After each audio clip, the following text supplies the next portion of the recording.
Hello guys, welcome to our channel. आशा करता हूँ आप सभी अच्छे होंगे, अपना ख्याल रख रहे होंगे। तो दोस्तों, आज हम लोग इंग्लिश का एक नया टॉपिक पढ़ने वाले हैं जो काफ़ी इंटरेस्टिंग और इन्फॉर्मेटिव होने वाला है। तो इसका नाम है कोरिलेटिव कंजक्शन। तो कोरिलेटिव कंजक्शन के बारे में आपने पढ़ रखा होगा। ये होते क्या है? नीदर नॉर ईदर और।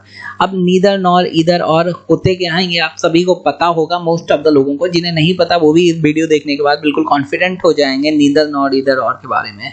तो ये दोनों एक साथ रहते हैं, जैसे दोस्त रहते हैं वैसे नीदर नॉर ईदर और रहते हैं।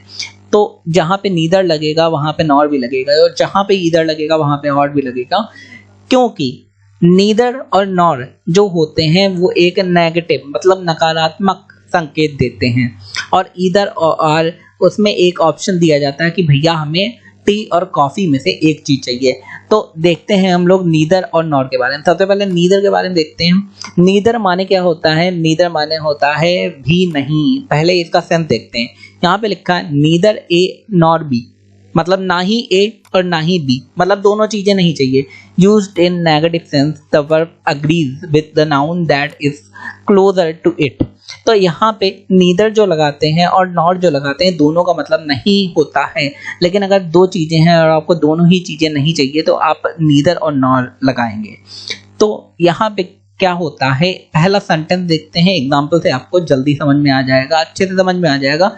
यहाँ पे दिया है नीदर कैली नॉर सारा लाइक्स स्विमिंग। यहाँ पे टेंस कौन सा है? यस या यस लगता है, affirmative sentence, simple present tense है। ना ही नीदर कैली मतलब ना ही कैली नॉर सारा, ना सारा लाइक स्विमिंग, उन्हें स्विमिंग पसंद है। ना ही कैली को ना ही सारा को स्विमिंग पसंद है। तो यहाँ पे जब दो लोगों की बात होती है वहां पे हम लोग नीदर और नॉर दोनों का यूज करते हैं। और देख लेते हैं एग्जांपल जिससे आपको और क्लियर हो जाए। जब आप सेंटेंस यूज करेंगे इन जनरल यूज में तो आप कैसे लगाएंगे, तो आप देखेंगे यहाँ पे his car is neither big nor small. मतलब आपको अगर कहना है कि उसकी कार का साइज एवरेज है, ना ही बहुत ज़्यादा बड़ी है ना ही बहुत ज़्यादा छोटी, तो आप कहेंगे his car is neither big nor small. ना ही नीदर बिग मतलब ना ही बड़ी है बहुत ज़्यादा, नॉर स्मॉल मतलब ना ही छोटी है बहुत ज़्यादा। इससे आपको सेंस पता चल जाएगा। आगे देखते हैं। My grandpa neither likes nor cares about the technology. तो मेरे जो ग्रैंडफादर हैं, मतलब जो मेरे दादाजी हैं, ना ही पसंद करते, नीदर लाइक्स माने ना ही पसंद करते हैं, नॉर केयर ना ही चिंता करते हैं, अबाउट द टेक्नोलॉजी। अबाउट मतलब टेक्नोलॉजी के बारे में, जो भी नई टेक्नोलॉजी के बारे में उन्हें ना ही चिंता होती है ना ही उन्हें नई टेक्नोलॉजी पसंद है। मतलब दादाजी जो हैं वो पुरानी सोच के हैं, ऐसा लग रहा है। तो नीदर और नॉर का आपको समझ में आ गया मतलब। तो दोस्तों, आगे बढ़ने से पहले मैं आपसे रिक्वेस्ट करना चाहता हूँ, अगर अभी तक जिन दोस्तों ने हमारे चैनल सब्सक्राइब नहीं करा सब्सक्राइब कर लें और बेल आइकन को दबा दें, जिससे हमें भी मोटिवेशन मिले और आपको भी इंग्लिश सीखने में आसानी रहे। क्योंकि अगर सब्सक्राइब करेंगे तो आगे आने वाले वीडियो सबसे पहले आपको मिल जाएंगे। और नॉर का क्या यूज़ है, एक दो एग्जाम्पल नॉर के भी देख लेते हैं। नॉर माने भी नहीं का यूज़ होता है। Nor and used with, nor is used with neither. Nor हमेशा नीदर के साथ ही यूज होता है। तो एक एग्जाम्पल पहले ये देखते हैं। Neither the pizza nor the ice cream is here, मतलब ना ही पिज्जा ना ही आइसक्रीम यहाँ पे है। तो ऐसे जो सेंटेंस होते हैं हम लोग डेली यूज में यूज करते हैं कि नहीं, कि भैया पिज्जा ना ही पिज्जा है और ना ही आइसक्रीम है। अगर कोई दुकानदार आपसे कहना चाहता है या आप अपने दोस्त को बेवकूफ़ बनाना चाहते हैं, जैसे आपके पैसे खर्च ना हो, तो आप कह सकते हैं कि neither the pizza nor the ice cream is here, means मुझे कुछ भी खर्च नहीं करना क्योंकि यहाँ पे कुछ है ही नहीं। सेकंड चीज आप क्या कह सकते हैं, Poco likes neither tea nor coffee. दूसरा, पोको जो है, पोको कोई है, सपोज करो आपका दोस्त, उसे आपको कुछ नहीं पिलाना है, तो आप क्या कहेंगे, Poco likes neither tea nor coffee. ना ही पोको को टी पसंद है ना ही coffee. He prefer carrot juice, उसे कैरेट जूस पसंद है जो कहीं पे मिलेगा ही नहीं। तो पोको को ये पसंद है। तो आपको आइडिया लग गया होगा इसका मतलब क्या है। Poko likes neither tea nor coffee, he prefer carrot juice, उसे कैरेट जूस पीना पसंद है। आगे ईदर का मतलब समझते हैं। ईदर माने क्या होता है, दो में से एक, और माने होता है या। तो ईदर ये या वो, ऐसे हम लोग बोलते हैं। तो ईदर का यूज कब होता है, जब the verb agrees with the noun that is closer to it. तो ऐसा नाउन जो वर्ब के पास हो।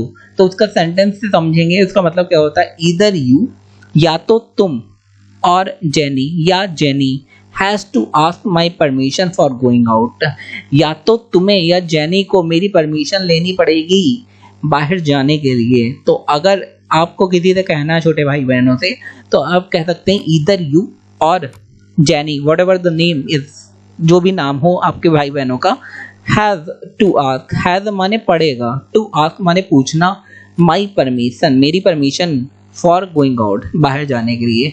तो यहाँ पे जब दो लोगों की बात होती है उसमें से जब एक को चूज करना होता है तो आप ईदर और का यूज करते हैं। ईदर जॉन और his parents are going to the meeting tomorrow, या तो जॉन या उसके पेरेंट्स कल मीटिंग के लिए जा रहे हैं। तो ईदर जॉन और his parents are going to the meeting tomorrow.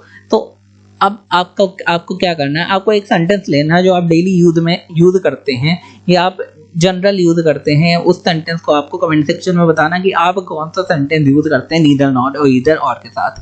तो दोस्तों आगे बढ़ते हैं, और का एक सेंटेंस लेते हैं और समझते हैं और का मतलब क्या है। और माने होता है या, इंडिकेट पॉसिबिलिटी, पॉसिबिलिटी को इंडिकेट करता है। और यहाँ पे एक सेंटेंस दिया है, ईदर सैलड और soup will be served for lunch, या तो सलाद या फिर सूप लंच के लिए सर्व करा जाएगा, मतलब दिया जाएगा।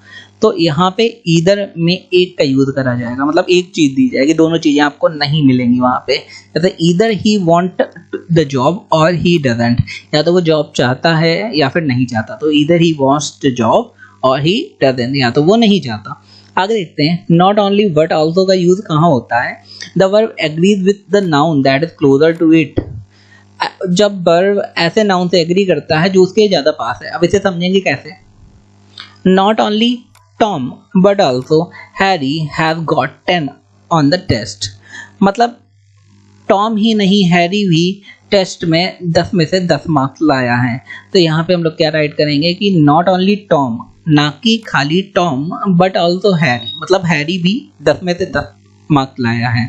अब ये कंडीशन कब आ सकती है, जब कोई अपने बच्चे की तारीफ कर रहा हो और आपको अपने भाई या बहन या बच्चे की तारीफ करनी है, तो आप कह सकते हैं not only Rohan but also my boy have got 10 on the test. आगे देखते हैं, I not only work hard but also play hard, मैं सिर्फ काम ही अच्छा नहीं करता बट खेलता भी अच्छा हूँ। हार्ड माने अच्छा, मतलब कस के। आगे, she is interested in not only math but also science, मतलब वो दोनों में इंटरेस्टेड है, not only maths but also science, वो दोनों में इंटरेस्टेड है।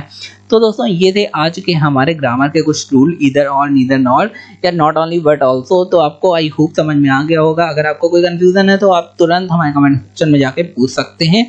पूरा वीडियो देखने के लिए धन्यवाद, आपका दिन शुभ रहे।